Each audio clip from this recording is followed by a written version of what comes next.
no, during demonstration, kinausap ko yung head ng COMELEC sa aming bayan. Tinanong ko siya about sa vulnerability na ito. Hindi niya masagot at dinismiss niya ako. Dismissive siya sa akin. Pinakausap niya sa akin yung provincial COMELEC. Tinanong ko siya, pinagalitan pa ako. Dinismiss niya ako at binabaliwala niya yung concern ko. So anong gagawin ko? Malamang kapag i-raise ko sa COMELEC, since ganun na yung attitude niyo COMELEC, wala na akong ibang choice kundi ibigay sa taong bayan yung impormasyon na yon at sila ang mismong magtutulak sa COMELEC na improve nila yung sistema nila. Alright? At sinasabi rin ng COMELEC ngayon, merong isang question na yang si Harold Respicio, nagkakalat lang yan ng masamang impormasyon, misinformation. Kasi kung nagsisinungaling yung voter machine natin, kung pwedeng ma-hack, meron namang randomized audit. So, tama, pwede kang mag-randomized audit. Pero ibig sabihin ba walang nangyaring dayaan? Totally, hindi. Kasi, kapag meron ako bilang hacker at may access ako dun sa automated counting machine, pwede kong piliin yung machine na pwede kong dayain. Pwede kong sabihin na itong mga makinang ito, wag nating dayain, pero yung makina number 1, 2, 3 dito sa precinct na to, dayain natin. Paano kapag dun sa randomized testing mo, ang i-test mo ay yung mga makina na hindi nadaya? The only way na pwede mo lang masabi na totally na walang nangyaring dayaan sa election is i-test mo lahat ng voting machine at i-secure mo lahat ng resibo ng boto doon sa ballot box na yon. At dapat isa-isahin mo kung nagmamatch lahat ng ballot box at saka yung resulta ng boto.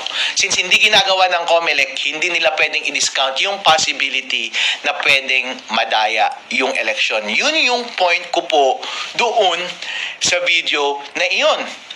Ang question pa sa akin ng media is, Attorney Harold, bakit ginamit mo ba yung, doon sa video mo, ginamit mo ba yung code ng COMELEC, source code ng COMELEC? Hindi! Wala akong kopya ng source code ng COMELEC. Wala akong kopya ng firmware ng voting machines. Wala akong access sa voting machines. Hindi ko alam.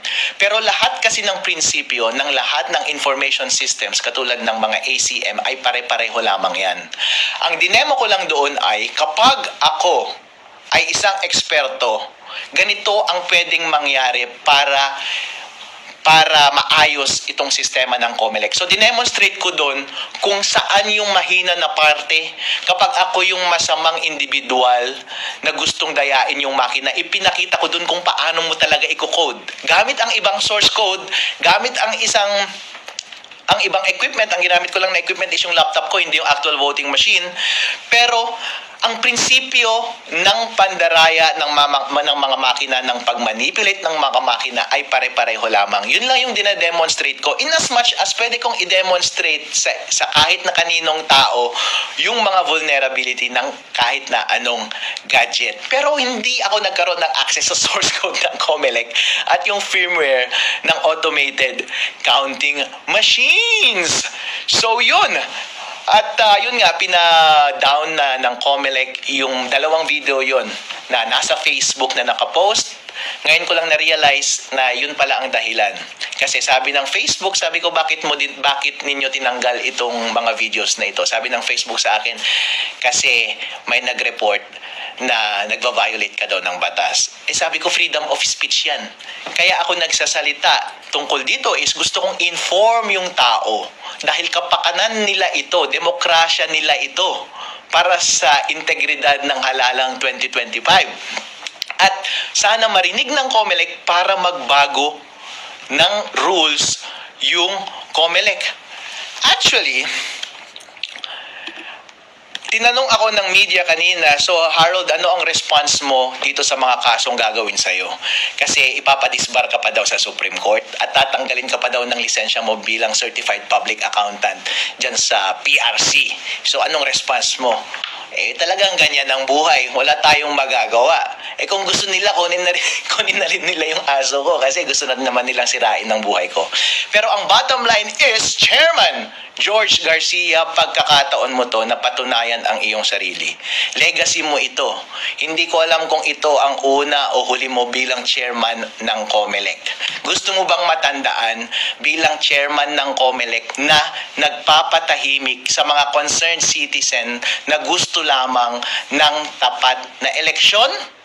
or gusto mo makilala bilang isang professional at mature na commissioner na nakikinig ng feedback, especially mula sa expert, at titignan mo yung sistema mo kung tama ba o mali. At kung tama, babaguhin mo.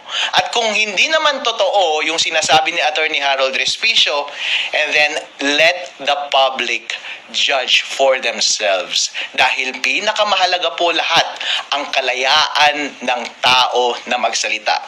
Nangyari na po ito paulit-ulit sa maraming gobyerno sa buong mundo, kung saan merong mga taga-tuligsa sa gobyerno at pinapatahimik nila yung taong iyon. Pagdating sa huli, ang talo ay yung mga abusadong gobyerno na iyon. Pagdating sa huli, ang katotohanan pa rin ang lalabas. Kaya ang advice ko sa COMELEC ay, kung sa tingin ninyo aatras ako sa informasyon na to or aatras ako sa kandidasiya ko bilang Vice Mayor ng Reyna Mercedes ng Isabela, well, hindi ko gagawin yon dahil nagtitiwala ako sa ating batas na ang tama at ang karapatan nating mga individual na malaman ang lahat ng transaksyon ng gobyerno ang siyang magwawagi sa huli.